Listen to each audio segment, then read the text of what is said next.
What's going on, my curious and intellectual people? We're back with another small clip with intriguing insights, with deep conversations meet everyday life, looking beyond the obvious to uncovering meaning, challenge assumption, and find wisdom in places most people overlook. Yesterday, we covered how our environment shape us, which I'm almost certain everybody knows that, and the importance of changing it if it does not influence us to the path we want to go. Now, today, we're going to cover the wrong company can delay the right future. That's right, the company we keep will slow us down from the future space we desire. Now, there's a Proverbs that I love. Yeah, I guess you could say I'm in my Proverbs bag. I gave a proverb yesterday, well, one that we use all the time, and come to realize that there was an African proverb with an unknown and uncertain roots of where it originated from. But this one, I'm certain where it originated from, because it's from my old trusty book. We'll go to that proverb. As you can see, it's my little baby sword right here. It's been through the belly of the whale with me, so it has a lot of wear and tear on me. That's my little souvenir I keep in there. I guess it's like an old cultural thing too. It's money, but it's pesos from when I went to Cancun. But the proverb, it's in Proverbs 13:20. This Bible here is my preference.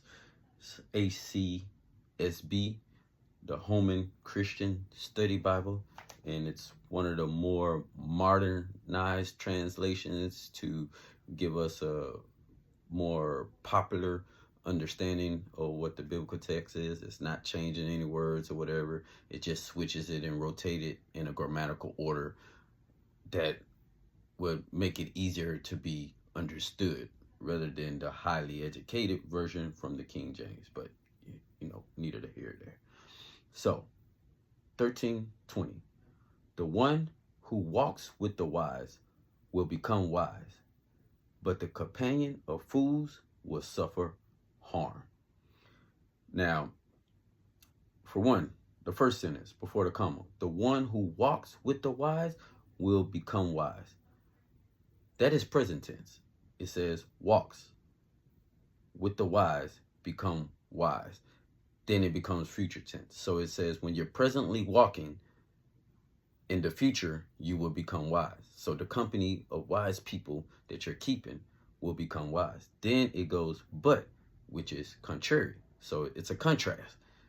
The opposite of that, but a companion of fools will suffer disaster or harm. The interesting part about this is that I see two things. How it makes a distinction between the articles. For the first one, which is present tense, to get a future promise of becoming wise, he says, the one who walks with the wise will become wise. Then the contrast, a companion of fools will suffer harm. So both of these are certainties. But a definite article, the, means one, specific, the person, period. An indefinite article, a companion, means one of many. What does that tell you? It tells you that few are the ones who choose to walk with the wise to become wise. But many, the contrast, a companion that walks with the fools become foolish. When I see that, it's like the decision is up to me. That's why I love this proverb.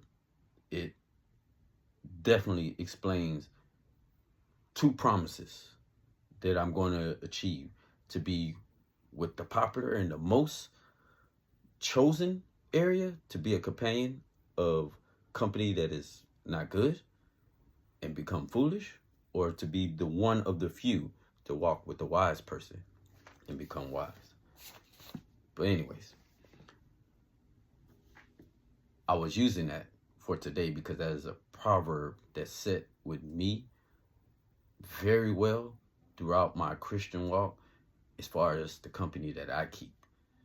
And I thought it would be beneficial and helpful to y'all guys, so I wanted to share it with you.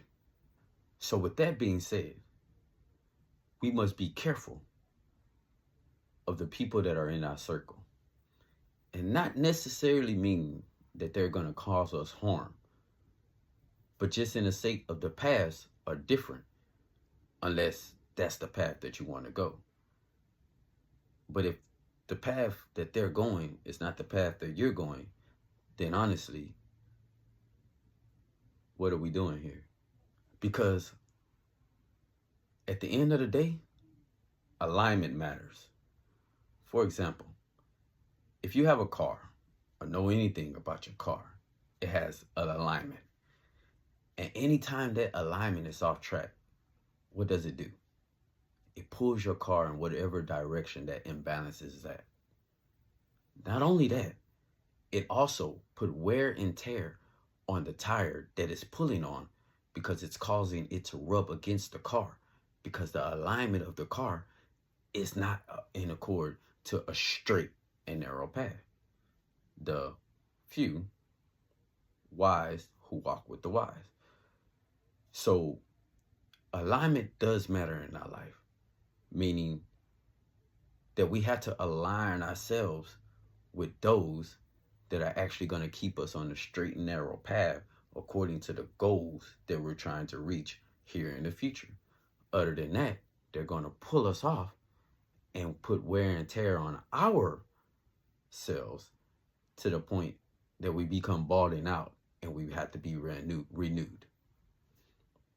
Now, I'm not really trying to be all preachy or anything like that, but there's another verse in the Bible that set home with me in my pre-Christian years that made this stand out to me tremendously. And not only with the exterior, but also with the interior.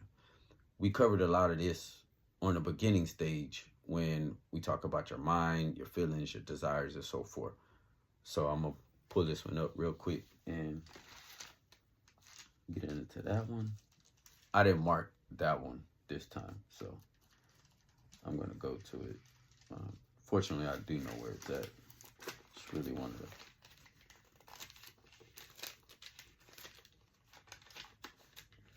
smallest books of the Bible.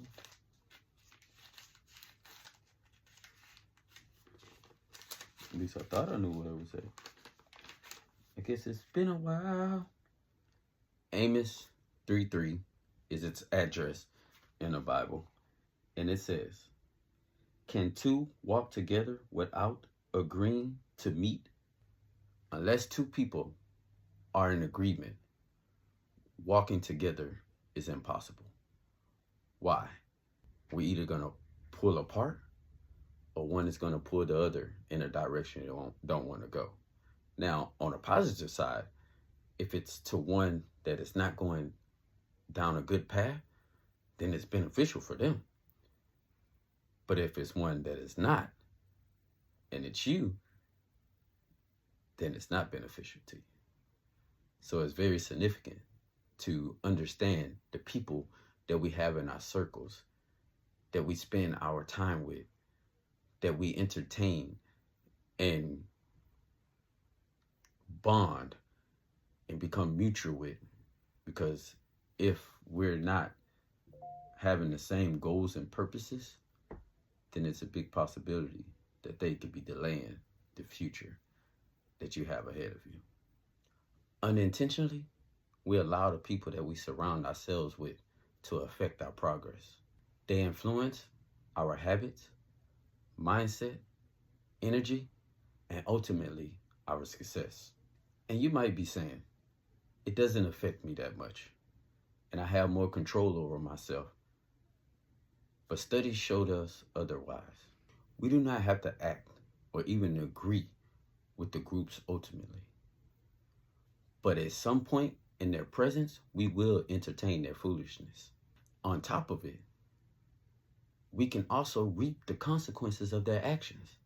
This is where we get the phrase, being in the wrong place at the wrong time, because all company is not good company. Some hold you back more than you realize. Social influence is a process of individuals' thoughts, feelings, and actions are shaped by others through conformity, peer pressure, and social norms. I read a book years ago, Inside a Criminal's Mind, by Stanton Samnow, who describes how criminals become criminals. And typically, how it starts is with a visual attraction. There's something about the group that draws the individual to them, whether if it's their appearance, their status, their positions, or something of their lifestyle that they feel that was appealing to them of desire. But once they get to hang out with the group, they start noticing bad, evil, and unaccepted behavior. But at this point, now they have to participate in it in order for them not to be weak or not to appear as cool as the group that has the things that they want. So first, it starts with the attraction. Wanting the things that they have, the cars, the clothes, the money, the coolness, the fame. Then it moves to peer pressure amongst their peers. It also could stem from the fact of the environment that they grew up in, that they seem that this is what is normal. But then the peer pressure by these social influences, the rules that they have set, causes people to adopt the habits, the mindsets, and the values of these particular groups in order for them to be able to fit in or even gain validation. And there are actually signs of these unproductive relationships. Negatively, you see constant criticisms, contempt, eye rolling, sarcasm, blaming, and manipulation. You also see lack of support. You also see distractions, pulling you away from your goals, your dreams, and your values. But what I suggest, in order to keep you from being with the wrong company that can delay your right future, is choose growth-aligned relationships. And you do that from the surroundings that surround you, that you hear, that has positive, nurturing connections. So invest in support systems. Cultivate relationships that offer emotional safety, mutual respect, and appreciation. Practice active communication. Engage in honest, open, and clear communication to build trust. Prioritize mutual growth. Surround yourself with people that uplift, inspire, and support your personal development. Show appreciation. Express gratitude and appreciation to strengthen your bonds. And then I want you to let go harmful relationships. Identify red flags. Recognize behaviors that cause chronic stress, anxiety, and feelings of being drained, manipulated, and undervalued. Set firm boundaries. State what you will not tolerate and stick with it. Choose self-compassion. Understand that walking away is self-care, and it's not a failure or a sign of weakness. Limit or end contact. Distance yourself gradually or entirely from individuals who do not respect your well-being. And last but not least, because it is a grieving stage, process your loss. Allow time for healing and personal growth to fill the void with positive, self-affirming activities. Letting go of toxic relationships often requires courage, but it is a necessary step in order to have peace for a happier and healthier life. So audit your circle and be intentional about your social group, your time, Your energy and your personhood are resources, and everyone shouldn't have unlimited access to it, because your future is your choice to protect. So remember, clarity doesn't come from easy answers, but from the courage to ask the hard ones. So stay curious, stay open, and keep looking deeper. Peace.